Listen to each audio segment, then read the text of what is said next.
Well, hey y'all. Today we are going to be winterizing and putting equipment away before I leave for Texas, because there's supposed to be a big cold front coming through here next week, and I want to, or later this week, I want to get this done before he gets here, because chances are once it hits, it's not going to be as warm as it is right now. Right now it's been in the 50s and 60s the last several days, and I think the day tomorrow is about the last of that, and then it's going to get bone chilling cold, and we are going to start feeding. So I need to get all this stuff put up and winterize, I guess you could say. I don't just grease it and put it up, but I need to get it stuck away. So hang on. Well, maybe she'll crank.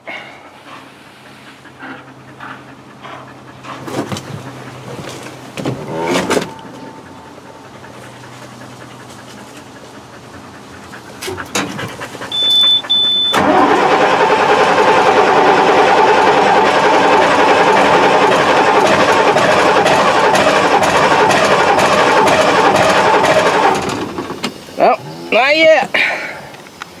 If y'all are wondering what I was referring to by it won't crank yet, you have to plug the thing in. Even if it's the middle of summer, all the way through the winter or whatever, if this thing has been sitting for more than one day, it will not crank without being plugged in. And no, the injectors have not been replaced yet. They have still got to be replaced. And I don't know when we're going to replace them. I called my grandpa the other day about it, because the intent was that when we got done, I got one more field of hay. That last field we baled, I've got to haul up there.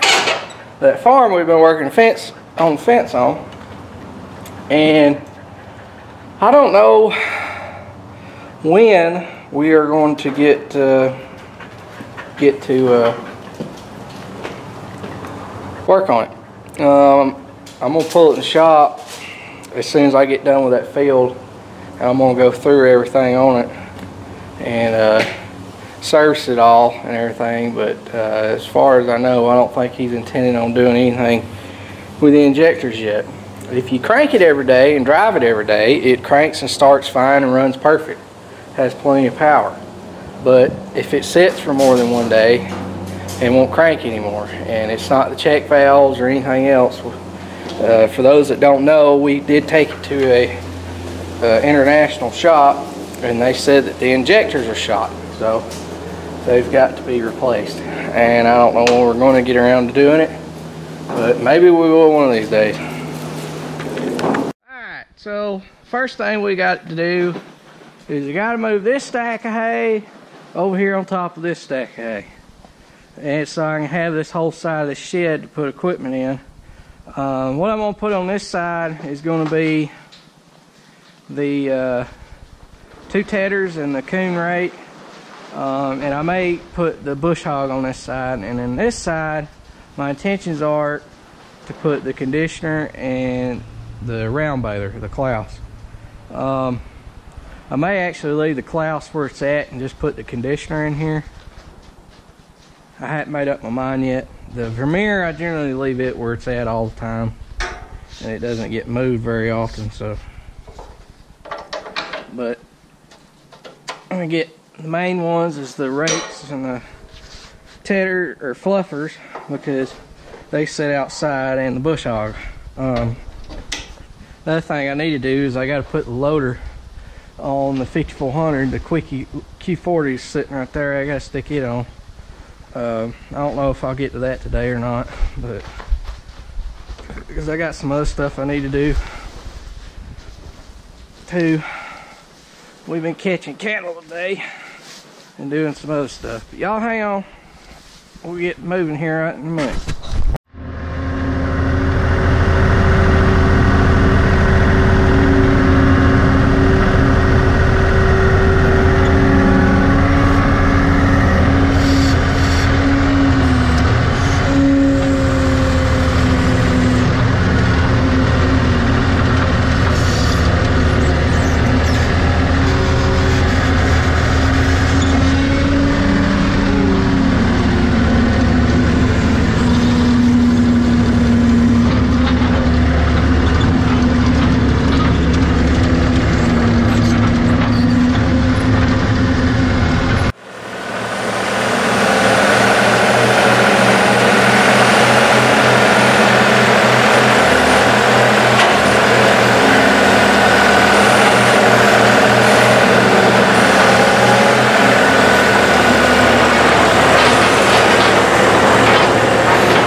got her stacked up.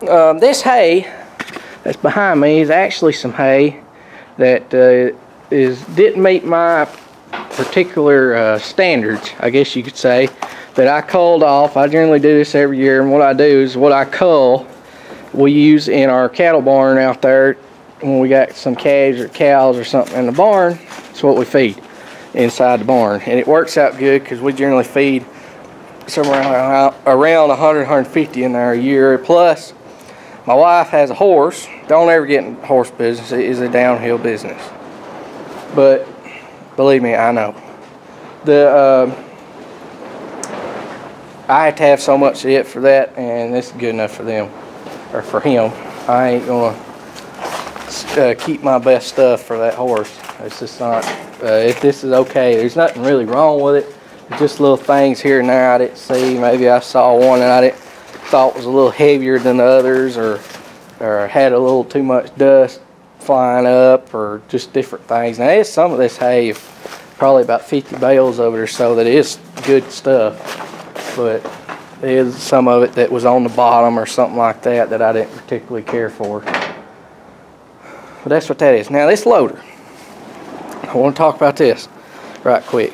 This loader, we had bought this loader. I got on my daddy's at his cattle auction barn the other day, and it's the same body style, but it's 60 horse, where this is 85 or 89, something like that. There is a C195. DLH has it on his farm, or for their construction company, one or two. He was telling me about it, and his is a size bigger, and he's got the biggest one. This is the next to the biggest one, I believe. But I like this machine. It is a good one. The only issue I've had with it so far is this winter I've got to get in the bottom of that machine. Where the hose hooks into the hydraulic tank, the hydraulic tank is plastic. Why they put a plastic tank in there, I have no idea. But from the way it looks, it is going to be a pill to get that tanky out. And I think that the tank may be cracked because it's got a slow hydraulic leak where it drips out of the bottom. After you run it for a while, it may be the hose. I replaced the hose back earlier in the year. The clamp, you couldn't hardly get down in there to get the clamp tight, so could be just the clamp's loose, but it's been doing it since we got it, and my fear is that it may be the tank. Other than that, I like it except for the rattling. Now I got on the wheel one that we have up there at the cattle auction barn. It's a 60 horse, and it's the first generation of this body style, and it has those same braces, everything. It didn't do it. It didn't vibrate. It didn't make all that racket that this one makes. Nothing. Now, one thing that I did find on this machine that we fixed, I'll walk around and show you, that was causing so much rattling and racket that was about to drive me nuts, was this cab.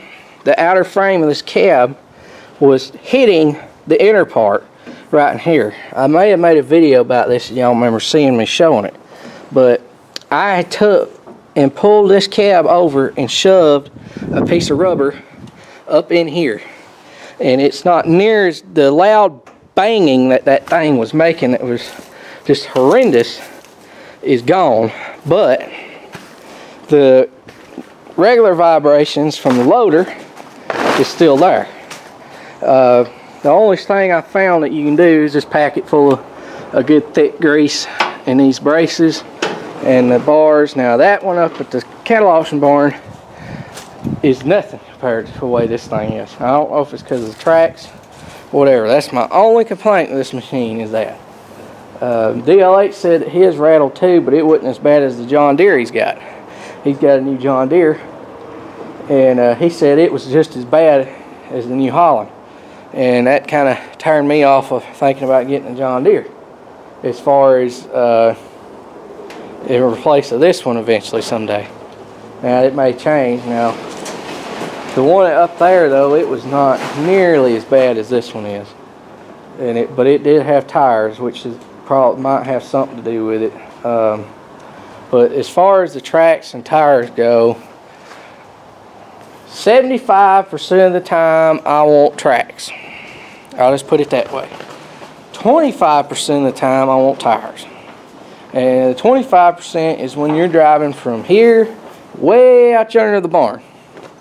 In long distance driving, the tires are quicker and better.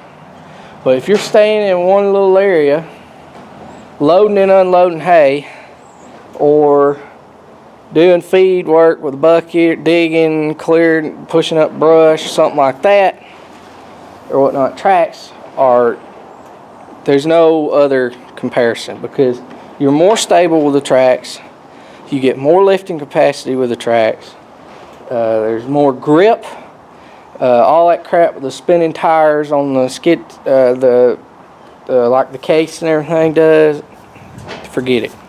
This thing's like a little dozer. It just keeps going.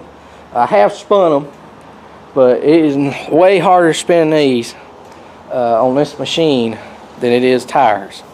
And if you get to the point to where you are stuck or you're spinning and you can't get out, chances are you ain't getting out. And you're going to have a heck of a thing to get you out, because if you get one of these stuck, you stuck.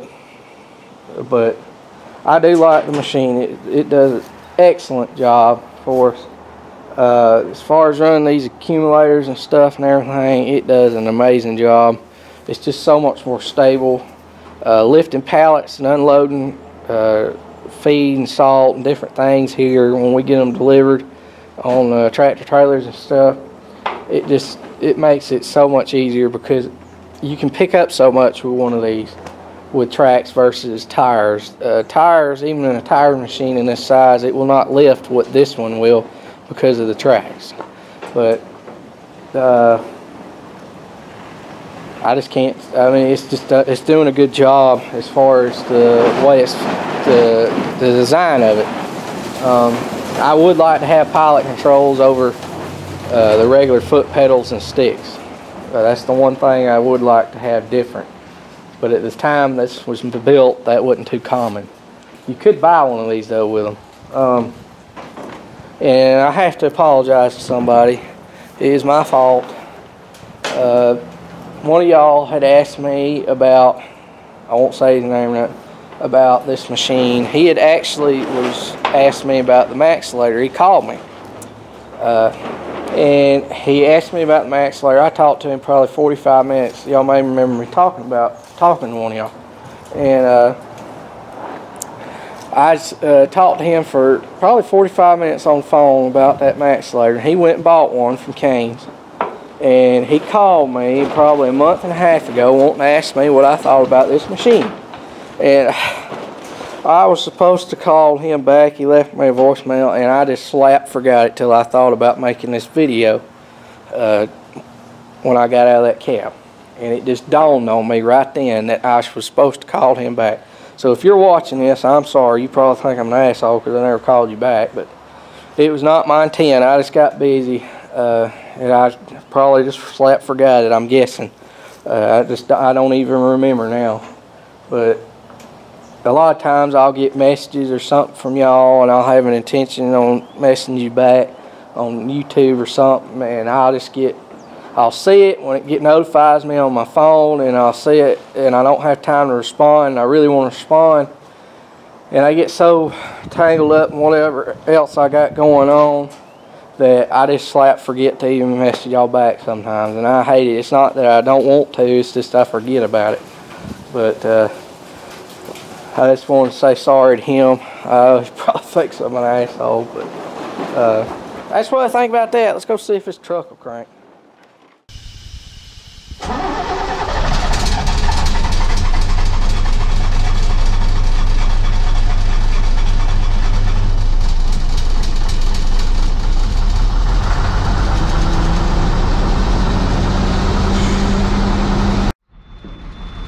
Finally got it started. I don't know what it is. This thing, if you let it longer it sits, the harder it is to crank. Thanks for watching. Please comment, rate, subscribe. That's gonna have to be it for today, because they're having a funeral down there at the church, and I don't want to get the tractors out and running and everything.